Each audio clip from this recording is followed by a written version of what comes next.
Hello, everyone. Hi, Leanne. I am also very much looking forward to this. I also decided to do one of my classic. Oh, have I already paused? That's not a good start. Just gonna wait for my computer to just catch up with me. Okay, right. Okay, I think we're good now. Yeah, I decided I would do a workout like right before this because I'm like, oh yeah, I only need 30 minutes to work out in my usual style. Right, here we go. Where is the screen? Okay, can I just have like a sound check? If people can hear me, I will be answering a ton of questions. I'm going to do them at the end. So if I'm ignoring you, that will be why. But let me know if you can hear me, and then I will get started. All good. Let's go. Hi, Lucy. Right. Okay. Right. I'm going to get started. And as I said, I will probably ignore the chat because, don't want to get distracted. Okay. Right. So I'm really excited for this. And I did a little run through of it earlier. And I thought, wow, this is great. So the reason I'm so excited for this is because honestly, what you will learn here can make you so much money over your lifetime. And it's stuff that I wish I knew. So some of you might be thinking, this is a little bit rogue for Emma to be talking about. Although if you're on AFM or if you follow me on like more the business mentoring side of things, I have been talking about this stuff for a few years now, and my own kind of like personal journey with learning about finance and money and specifically making money work for me. I started like kind of just before the pandemic, which was ironically a great time to start. One, because you had a lot of time to be learning things, but also two, because there was quite a big crash. So it was a pretty great time to start investing. So I've just had something pop up. Don't want to do new installments at the moment. Thank you, computer. Anyway, what I share with you today is going to be like some of the real basics about money and investing, things that I wish I knew when I started. And the things that generally we weren't taught unless we were lucky enough to have like parents who passed this kind of knowledge on. And things that I believe that everybody should know and that you're at a disadvantage from not knowing. So this is pretty cool to be able to say, but what you will learn here in the next like 30 odd minutes could make you tens of thousands, if not millions, over your lifetime. I know this because it has and will for me. If you listen to this, learn about it, understand it, apply it, you will be learning how to make your money work for you. And this isn't going to be like a get rich quick scheme. So sorry if you were hoping for that. Sorry if you were hoping to suddenly be wealthy by the end of this webinar. That isn't going to be the case. It will take time, but it'll be absolutely worth it. And you'll be, hopefully getting on, building your businesses or living your life or whatever while this is happening in the background. Very important caveat I want to make from the start is I am not a financial advisor. This is not financial advice. The way I see this is it is some very basic education, stuff that I believe we should have all been taught. Honestly, some of it is literally common sense. It's just hard to see through quite scary financial terms. There's quite a lot of myths in many ways as I go through this and learn a lot of this stuff myself. I'm like, there are so many similarities to fat loss and the stuff we're told about nutrition and the myths within that. It's just like placed in a different industry. So, like I said, it's stuff I wish I knew sooner. I want you all to learn from the mistakes and the ignorance that I had. I'll be sharing some of these mistakes too, so that you don't make the same ones. And what you learn today will hopefully make you a lot of money. And then you'll look back and you'll be like, oh, so glad that I went to that webinar and I actioned these points. So this is what today is going to look like, or the next sort of 30 minutes is going to look like. I want to go through and I want you to leave this with the ability to start making changes in the way that you're saving money, spending money, investing money that will build you financial freedom. I want you to understand the basics of investing. I want you to learn from the mistakes that I made. I'm going to share my basic money principles. this, I hope, will inspire you to make your own, because these are based off like where I am in my life, what's important to me, what my values are, how I like to spend my money, how I like to invest my money. And then I'm going to leave you with some actionable points that your future self will be insanely grateful for if you action them.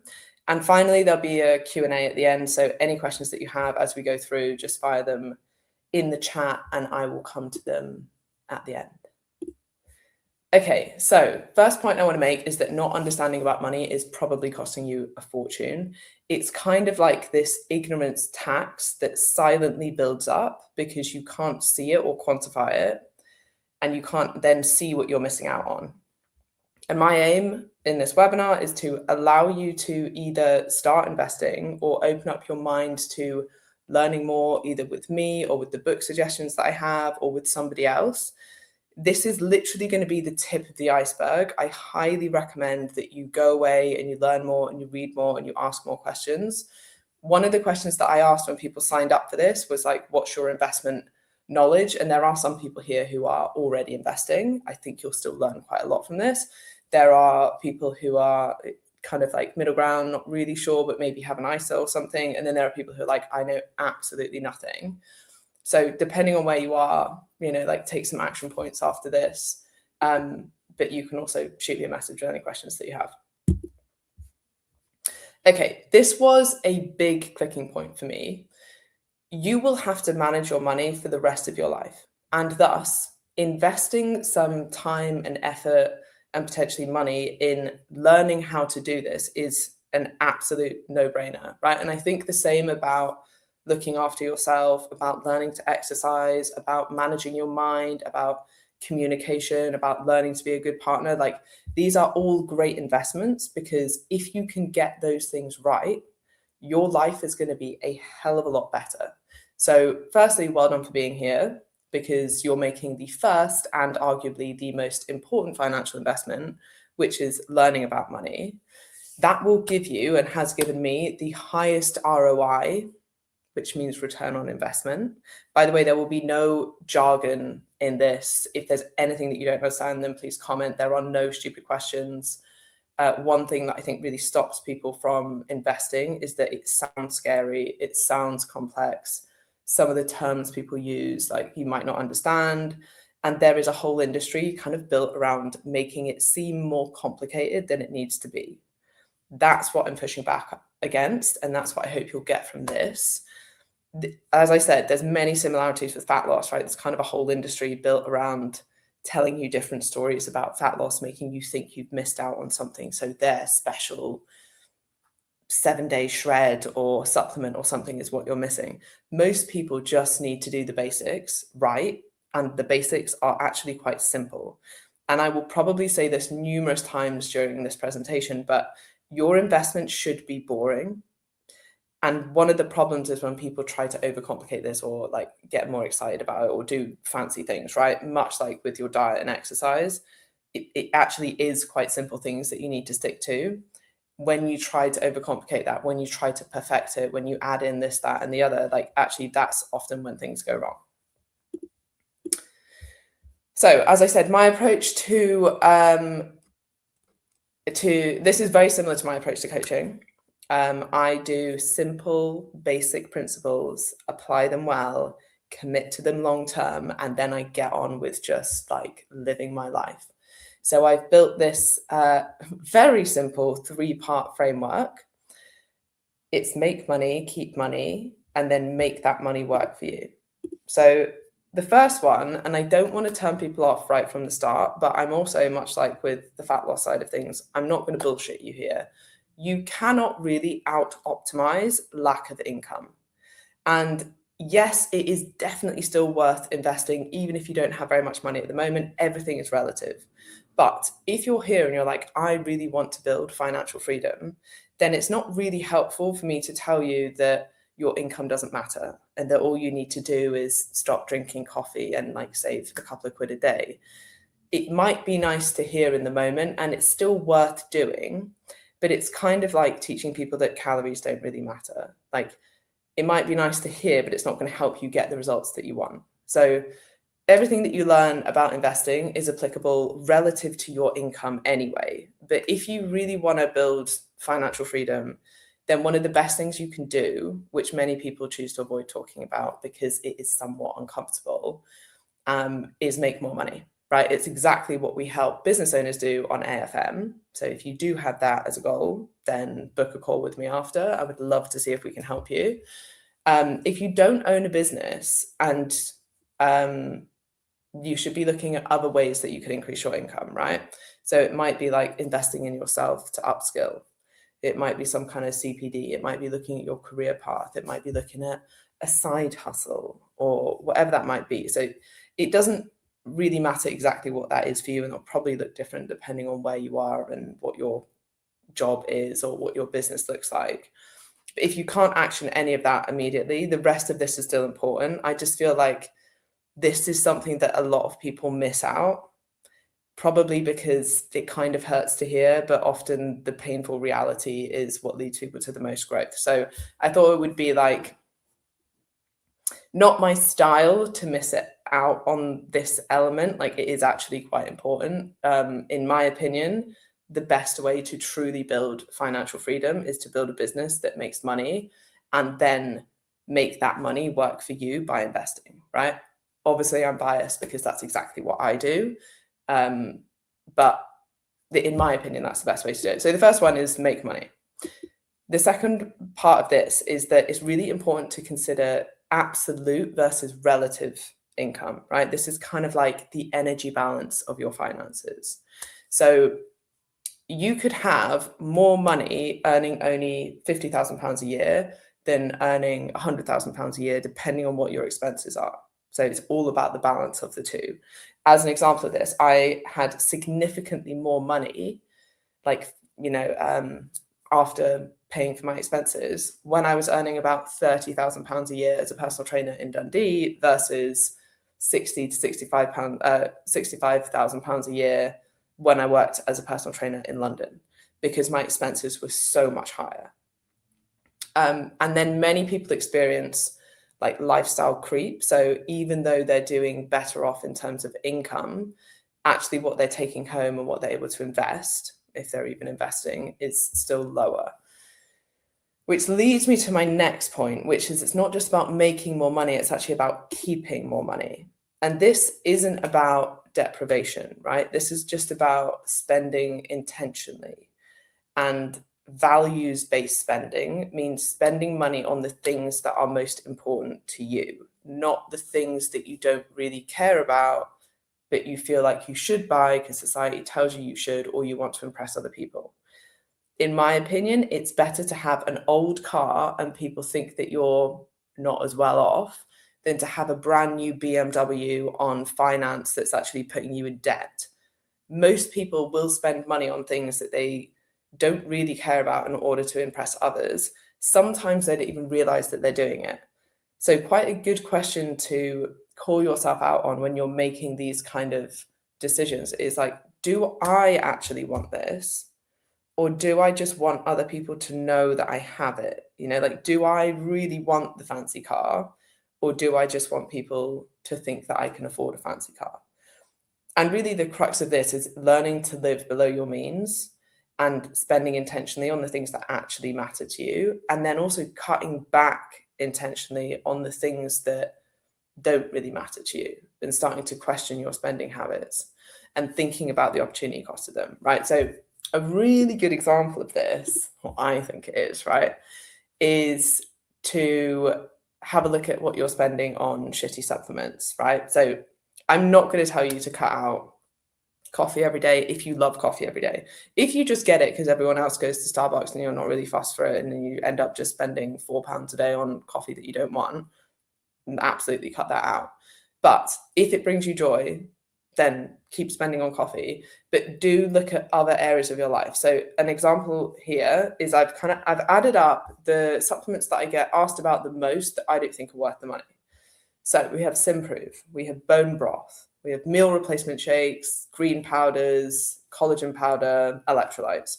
If you add that all up, and by the way, a lot of people are actually buying this much of things that they don't need, there's almost £300 a month. Now, you probably don't notice that added up as like individual purchases, but when you pile it all together, you're spending like £3,500 a year on supplements that you don't need.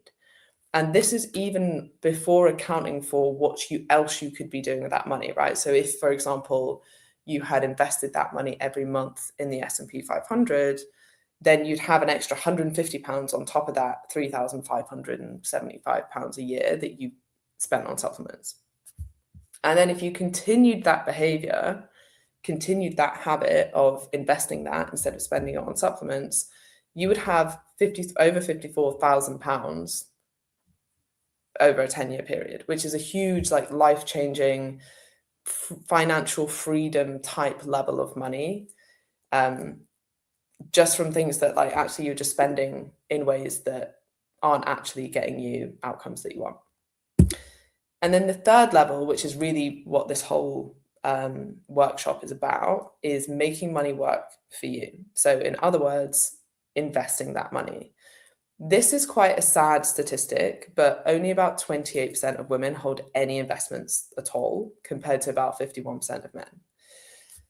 There are probably, well, I know there are numerous reasons for this, but the two I want to talk about today, which I think are probably the most common, is lack of understanding and education around money, partly because it's made to feel so much more complex. Again, a lot like fat loss. Or sometimes it's just that women don't want to talk about money, and money is often seen as like a dirty word or a fickle pursuit. And the truth is, like, it can be quite a fickle pursuit, but that is completely dependent on what you do with your money. And talking about money often feels quite icky, but money, like any resource, can be used for good or can it be used for bad. And in my opinion, on a personal level, like, the best way that you can spend money is to buy freedom.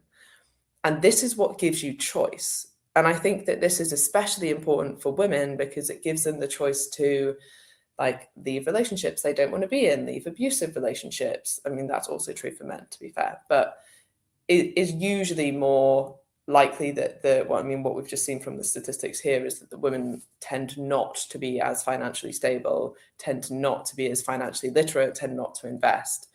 But it also gives you the choice to leave jobs that you don't enjoy, to essentially, like, make choices in line with the life that you want, not just revolving around, like, the financial outcome of that. And one thing that's been I guess, like, weirdly bittersweet is that I think I was telling Jules the other day that we'd had, like, our fourth divorce or, like, substantial breakup from coaches on AFM because they were able to, right? Because realistically, they were staying with their partners because financially they had to stay with their partners. Now that they built their business to a point that they feel financially stable, that they have the money, that they have the freedom to make that choice, then they've made that choice. Now, I'm not saying all of these relationships were abusive. They certainly weren't. But if you're in a relationship purely because you have to be there for financial reasons, even if it's an okay relationship, like, that's not a good reason to stay in a relationship. So as much as, like, money can be used for fickle pursuits, actually the best way that you can use money is to use it to buy your freedom, to live the life that you want to live, to remove yourself from situations that you don't want to be in, and then to make choices that are in line with the one life that you have and the values that you have and how you want to live your life, not just the financial repercussions of that. Anyway, my other point was the other reason that women tend not to invest so much is because of potentially lack of education. So I'm going to go over some of the basics. Much like in fat loss or nutrition, people use fancy words like fat oxidation rates and hypertrophy and muscle protein synthesis. You see this in finance as well, right? Like, so they'll use things like stocks and bonds and ETFs and compounding interest and inflation, and it all kind of feels quite complex at first. Like, I had no idea what any of these meant until I educated myself either. And actually, I think in some ways it's almost worse than, like, some of the words we use that might overcomplicate things in, like, the body composition world. Because if you're like, oh, I don't know what muscle protein synthesis is, it's not like you've been hearing that on the news for years and years and years, right? A lot of people I think I kind of assumed that I knew what inflation was because I'd heard the terms so frequently on the news or in conversations, and people just talk about it. And I was like, oh, yes, inflation.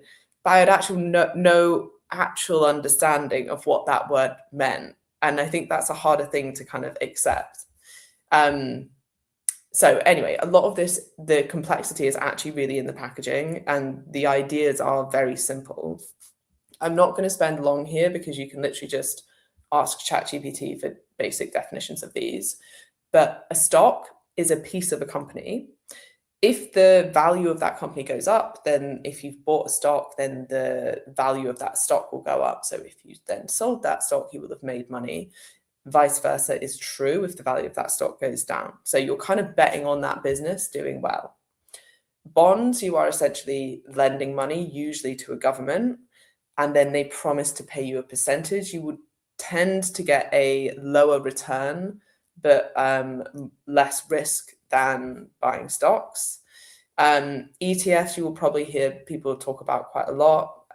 These are like a bundle of stocks or bonds or certain areas of a market that have already been diversified for you. So one of the most commonly spoken about, and I guess I'd probably mention this quite a lot, ETFs to buy is the S&P 500.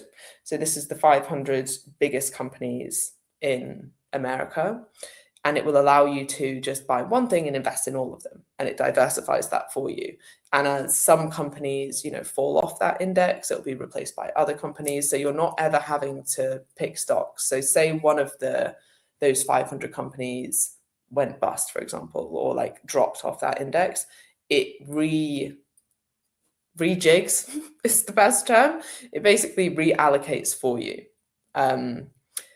I personally also now use the World Index Fund or ETF as opposed to just the S&P 500, given how crazy America is. But bear in mind that even when you're buying that, actually a large chunk of that would still be like S&P 500 and huge like exposure towards America. It's still very heavily weighted. The next thing I want to talk about that not many people understand, and I think is very important to understand, is truly how compounding interest works, because this will motivate you to start as soon as possible.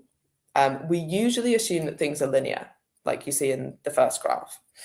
If you keep saving, then that's kind of what you can expect. But in reality, compounding interest starts to work, and then you'll find that your wealth really starts to grow and snowball. So as an example, if you invested £100 and you got 10% in the first year, then you would have £110. That makes simple, right? But now you're getting 10% interest on the £110 that you have. And then in the third year, you'll get interest on £121. And so you can see that each year, as your money earns money, then that money earns more money, and over time it snowballs up, right? So you can see that the compounding interest is much greater than just simply the saving rate. Now, your money in the bank, on the other hand, the exact opposite is happening, and I've got a graph to show you that. But I thought actually before I would do that, I wanted to show you this in practical terms, because sometimes just looking at graphs doesn't really click for my brain anyway. This shows the amount of money that you would need to invest a month in order to retire a millionaire at 65 based on the age that you start. So if you're only 20 years old, I don't think there's many 20-year-olds here, but you would only need to invest £95 a month. When you're 30, you need to invest £340 a month. When you're 40, that goes up to over £1,000 a month. So you can start to see how time is really your friend here, and the earlier you start, the better. As I said before, I embarrassingly didn't really know what inflation was, probably until a couple of years ago. Well, probably until a couple of years ago. I find it to be a word that people know the word, but don't really fully understand what it means. So inflation is one of the reasons that leaving money in your bank is not a good idea. What I think people get stuck with is that, yes, people will say you're losing money leaving it in a bank. And then I'm like, well, I think I was always like, well, why? I've got £100. If I come back in 10 years, I'll still have £100. How am I losing money? It's the same numerical value. So yes, you will still have the same £100 if you come back in 10 years, but what you can buy with that has changed, right? So if we look at a Freddo as an example here, in 2000, Freddos were 10p. Now they're like 36p. I actually haven't updated this, so this could even be wrong. There might be more than that now. So in 2000, you could buy 1,000 Freddos, but now you would only be able to buy 277 Freddos. And actually, as a side note to this, Freddos have also been exposed to shrinkflation because they used to be 20 grams and now they're only 12 grams. So you've kind of been hit from both sides, right? They are smaller and more expensive at the same time. But simply put, inflation means that you can buy less with the money, or the money that you have can now buy less. And one of the best ways to beat inflation is to invest, because usually leaving your money in a bank will not beat the like, even if you have a savings account with an interest rate, usually rates of inflation are actually higher than your interest rate. And this is a good example of this. So in 2025, UK savers lost an estimated 17.6 billion in real value because inflation outpaced the interest on savings accounts. And then there's this opportunity cost of not investing, right? So cash left in the bank often feels safe, but if prices rise faster than interest rates, then your purchasing power with that money falls. And this is the difference between the numerical value of the number in your account and the real value of what that money can buy. So as a real world example, about 10 years ago, £100 might cover your weekly food shop. But today, the same shop might cost you £130. Nothing has inherently changed about the money. What's changed is what it buys. So in practical terms, £100 from 2015 is now potentially only worth like £75. The cash itself didn't lose value on paper or as like a number, but it lost value in real life. And then the bigger opportunity cost of this, which is like what I've shown in this graph, is that that's comparing leaving £1,000 for 10 years in a bank account versus investing that money. And this was based on investing it in the S&P 500 over the last 10 years. So you can see that when you've invested it, it's nicely going up. When you've just left it in your account, it's actually losing value. So hopefully that motivates you. These myths are based off some of the conversations I had with people asking for the link to this webinar. So hopefully they resonate with people and they're useful for people. The first myth is that you need a lot of money to invest. The truth is, this is all relative, right? So anybody can start today, and I would highly recommend that people start with what they have. Like, being rich or being wealthy or a lot of money to one person is completely different than what that means to somebody else. So it's completely all relative. The second myth is that markets are really risky. And the truth here is that risk, for sure, does exist. But long term, if you're investing sensibly, then the risk is minimal. And one thing that really clicked for me here is that actually the stock market has never gone down. Like, never. This was like a huge, for me, I'm hoping that other people are like, oh, this is a clicking point for me as well. But to me, this was like when I really understood that, I was like, oh, okay. So yes, you can see that this is a graph, by the way, of the S&P 500. You can see that there have been like dips up and down, right? And big crashes and recessions. But it has never, it's never like not recovered from that, right? If you look at broad stock markets over long periods of time, as in decades, not months, the market has always recovered from every single crash and then always gone on to make new highs. And it has always rewarded people who are patient. And any major decline or crash or something that normally seems huge in the moment, when you zoom out far enough, it seems like a tiny little blip. So really, the only way that you lose money by investing in like the stock market, in this example, the S&P 500, is if you take your money out at an inopportune moment, right? So this is why anyone who's like, should I invest? I'm like, how long is your time horizon? So if you're like, yeah, no, I might need this money back in a couple of months, I'm like, no, don't invest. Like, this is only for people that are like, no, this is for long term. Then that would be a sensible thing. But if you're thinking, oh, I might need to take this out, or if you're someone who, and is why I'm so passionate about people actually learning and understanding this stuff before they ever put money into it.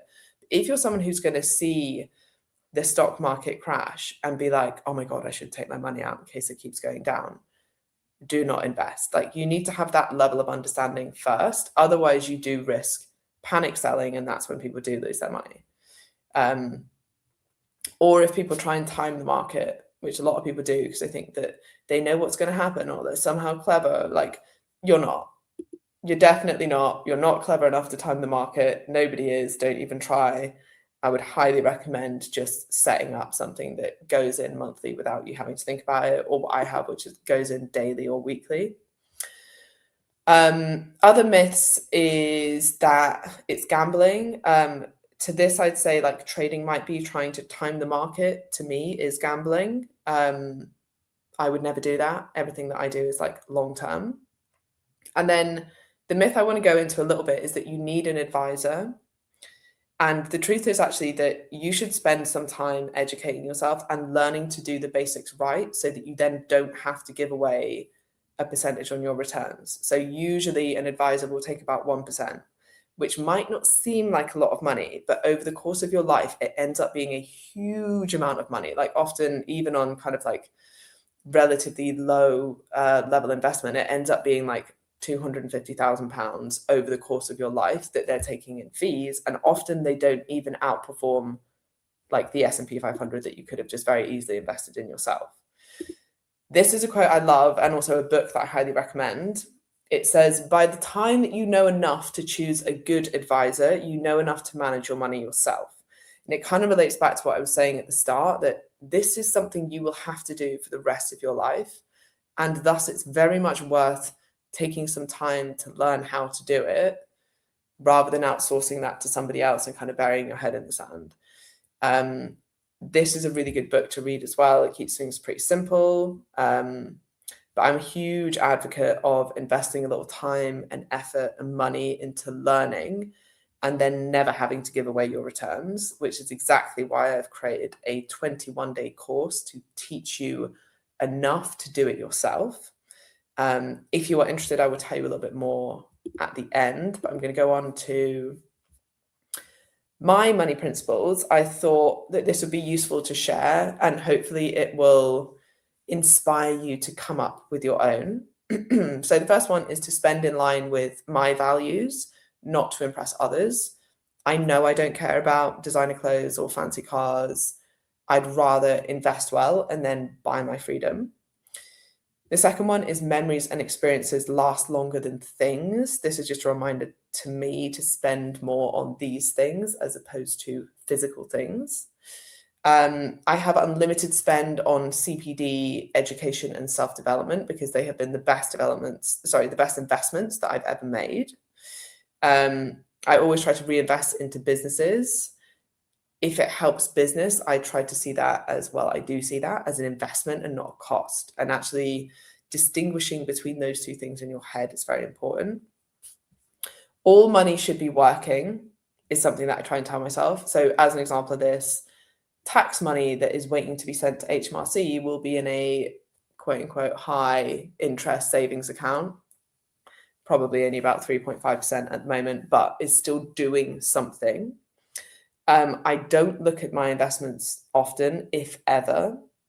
It's kind of like weighing yourself numerous times a day. Like, it's going to fluctuate. Who cares? Like, why would you be reading into that? It's not going to change your behaviors anyway. It will probably make you feel shit if you see a higher number on the scales. It will probably make me feel shit if I go into my investments and they're in the red. But would it change any behaviors that I'm taking? No. So I tend just not to look. I remove friction, so I have direct debits set up. Mostly they're investing into 2 key index funds and a few other things.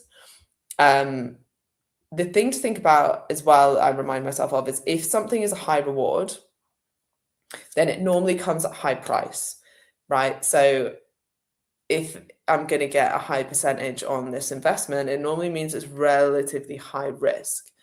And I don't make investments that I can't afford to. So how I judge an investment usually is like, if it's so risky, it's going to keep me up at night, it's just not worth it. Actually playing the long game and accepting like lower returns, it's much better. Try not to get FOMO about people that are like, oh, I invested in this and it went hugely up. The likelihood is they've had just as many investments that have also bombed. And then the key principle is like, do the basics well. And honestly, if everybody just invested more than they spent every month and then let compounding do its work, then they do exceptionally well without overcomplicating it. If you want to get started, this is a great place to start. So the first time I gave a talk like this was 9 months ago. It was one of the AFM meetups, and I had people invest, I think it was I set mine to £5 a day, but you can invest whatever you want, right? You could choose £1 a day. But I just wanted my AFM coaches to start investing. It doesn't matter how much it is, but I wanted them to also see like the projection of this, right? So this is my screenshot from the last 9 months. It's £5 a day, which is on average how much I spend on coffee. It's a pretty cool amount of money that has accrued from actually an amount I don't really even notice in my bank account, right? I could go on quite a nice holiday for that if I wanted to. And if I continue to do this for the next 10 years, which I fully intend to, it will be not far off £40,000, which is not bad for an amount of money that you will barely notice coming out your bank account. Now, as I said, you can make that £1 a day, you can make that £5 a day, you can make it £10 a day if you wanted to. And I'll show you how to do this. And I just like, one of the reasons I want people to start this, and by the way, only do this if you can afford to do this. Do it out of your own free will. This is not me telling you to do anything just to cover my own back here. But if you're interested in this and you want to get started, start with something small.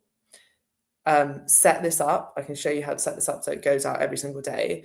And I just get a kick out of knowing that if you set that up and you look back in 10 years and you're like, oh my God, I can I don't know, help my parents out with their mortgage, or I can leave the job that I hate early, or I can, I don't know, go on an incredible holiday or put a deposit down for my kid or something. Like that amount of money could have a huge impact.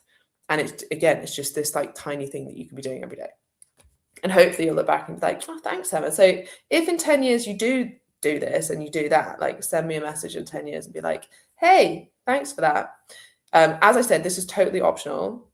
This is a link to downloading the app Trading 212, and then it will have a link to the coffee match, which is what I just showed you, basically like a daily investment that will match your coffee spend. If you're one of the first 10 people, you'll get some free shares from signing up to that. If you're not, you won't, but it will still work.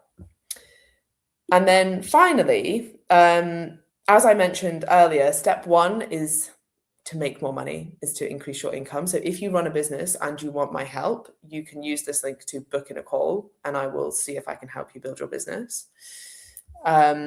If you have any questions about anything I've spoken about, feel free to message me on AF Mentors Instagram. Please don't message me on ESG Fitness because I want to keep these things quite separate. And then I'll know what you're talking about and where it is and stuff. So do message me there. I'm also going to be running a course on building financial freedom. This is going to be limited initially to 10 to 15 people. I actually already have most of those spaces filled up.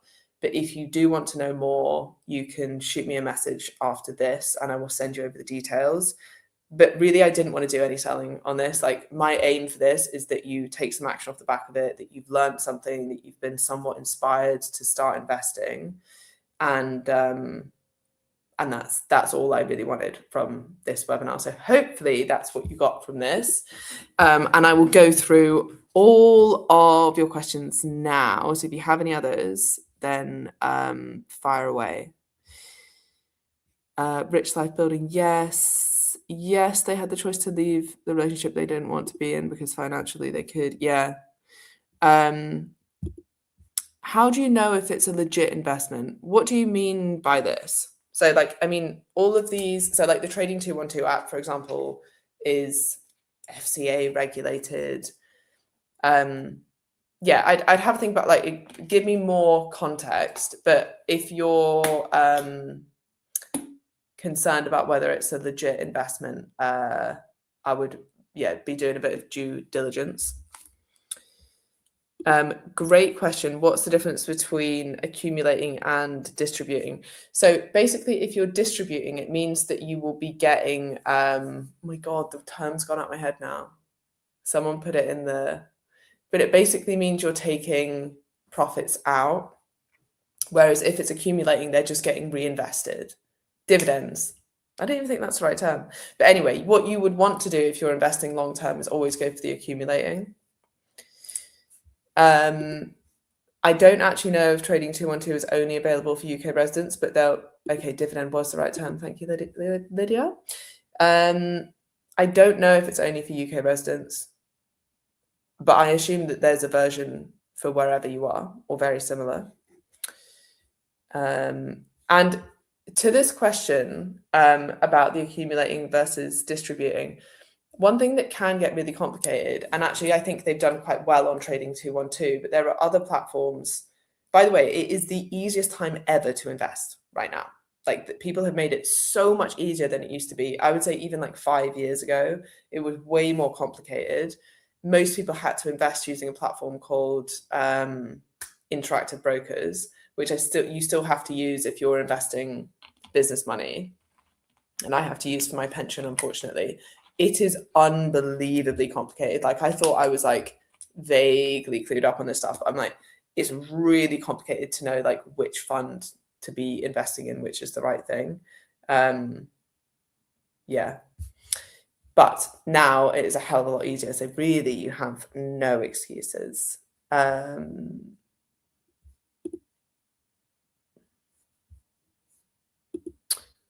What compounding accounts investments would you recommend to start these? Well, obviously, Matt, I'm not going to recommend anything. But a couple of things that I do, and then you can take this and do what you will with this information, is all of my business accounts are with Wise. I have no affiliation to them. I just find that I've used many different business accounts and they're the best ones. One of the reasons that they're really good is they have two options within them. One of them is like a high interest savings account. I think at the moment it's only like 3.4%, but it's not bad.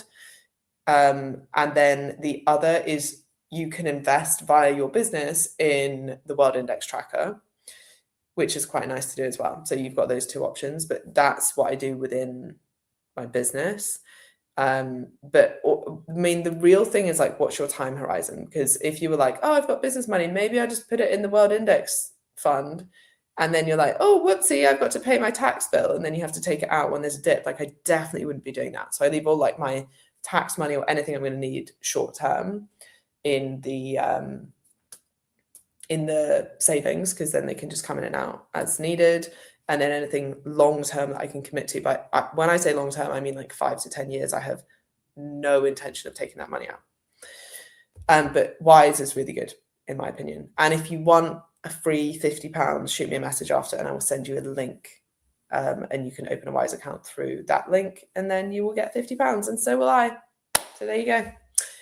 The other thing I will say is that I looked recently on personal accounts, and I think the highest interest rate is like 4.2, and it's with Chase Bank at the moment. QR code, yes, let me go back. Oh,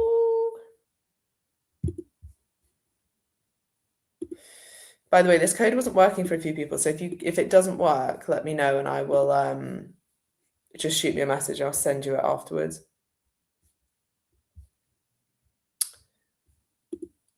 Should we invest via a stocks and shares ISA? Yes, if you're investing personally, I would be maximizing your stocks and shares ISA first before you open like a general account, because it's going to be tax-free. So I would be, maximizing that.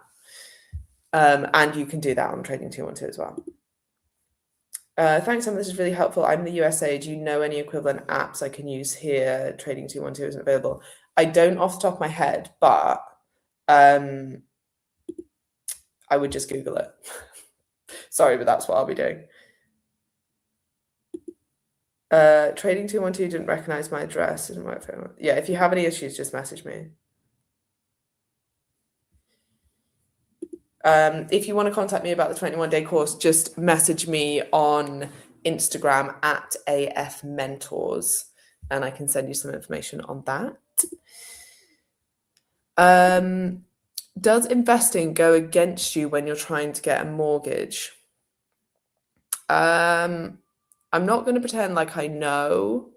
I would assume no. I would assume that like it's actually probably quite a good thing to have assets.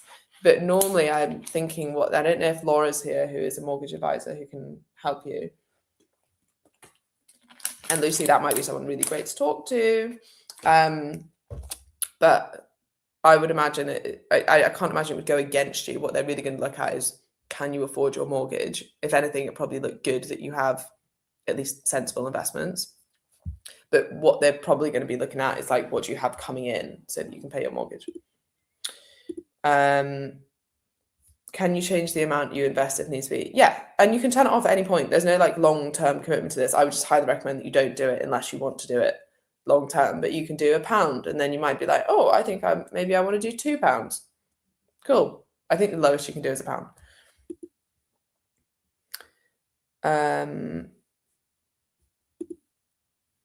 Yes, Leanne, maybe Robinhood is the US app or a version you can use there. Yeah, I think investing is just counted as savings when you're doing a mortgage application. That would make sense. But yeah, as a self-employed person, mortgages are not that fun. Thanks so much for this, Emma. I'm definitely someone who was overthinking investing, but this has been great.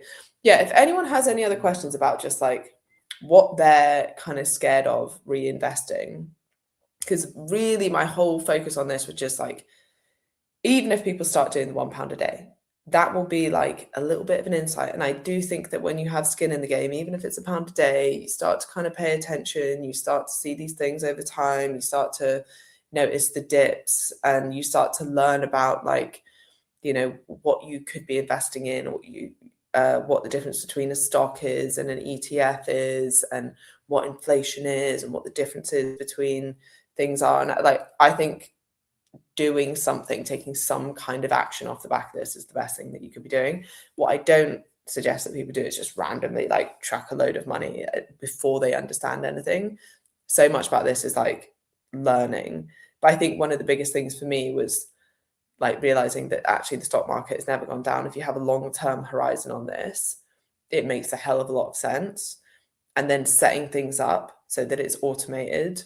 And I guess like knowing that actually the only way that you're going to lose money is taking money out at an inopportune moment, the first thing people should be thinking about is, am I secure enough that I wouldn't have to do that? So am I out of debt? Do I have an emergency fund? Usually people suggest like 3 to 6 months in a fund, like in somewhere where they can get to it. So maybe like a high interest savings account. Do you have a walkthrough of setting up the pie, etc. in Trading 212? Have looked a couple of times and confused. I transferred money to invest, but it's still sat in the account. Leanne, I'll make one for you. Oh, I can see that loads of people have just joined Trading 212. Well done, guys. Well done. I'm very impressed. I will make a walkthrough for you. Annoyingly, I'll send the link to that coffee match, and for some people it works and it's fine, and for some people it doesn't, and I can't really understand why. Technology. But yes, I can walk you through that. It's actually very simple. It just seems a little bit confusing. Simple once you know what to do, which is like most things, right? Right, I will leave you all to have incredible evenings. I will make sure that do you know what I'll do is I'll put a little link to how to set up the coffee match in case sorry, not link, video of how to set up the coffee match in case the link doesn't work. And then And then you can all do that. And then in 10 years, you'll all look back and you'll be like, thanks so much, Emma, you're the best. And I'll be like, you're welcome. Is this recorded, by the way? Kids won't listen to mum, but I'm sure they'll listen to you. Oh yeah, Leanne, send it to your kids. I'd love that. And yes, it is recorded. It feels good that you can change the amount you put in if you need to. A guide to trading 212 would be fab. Thanks, Em. Yeah, maybe people do need that. Okay, that's what I'll do next, Lucy. Right, I'm listening, I'm doing it. And if that means that you all take action, then I'll get it done. All right, have lovely evenings, everyone. And any questions at all, hit me up on @AF Mentors. Bye.